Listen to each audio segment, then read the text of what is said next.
Conselho Ministro aprova projeto de resolução do governo, que apresenta o vice-ministro de Negócios Estrangeiros e Cooperação ao Ministério da Saúde. Ministro Presidencial Conselho Ministro Fidelis Manuel Leite Magalhães, ba jornalista Sira e a Palácio Governo dele quarta-feira semana ne explica, governo aprova acordo de cooperação entre a República Democrática Timor-Leste, na República Portuguesa e a matéria de segurança interna.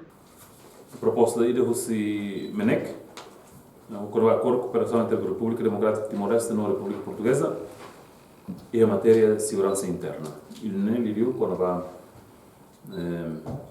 unsa para tu garante que a cooperação será liviu é uma serviço que vai contribuir Timor, serviço de Timor e a área de segurança interna e a liviu mais pontual, será direito será e tá protege do não bem realmente então cooperação na área da nem.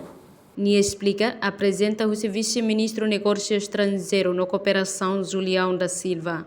Acordo nebe assina husi país rua iha loron rua nolo racing hitu fulan setembro tinan rihun rua sanolo racing ida, o objetivo atufo prestação mútua no cooperação técnico no intercâmbio, husi ação formação profissional no serviço, assessoria iha área segurança. Entretanto, com o projeto de decreto-lei, nebe apresenta o Ministério da Saúde, Odete Maria Freitas Belo, relaciona a criação do Instituto Nacional de Saúde Pública. Instituto nesse halau mosquenar monitoriza, avalia no halo analisa estado geral de saúde nian.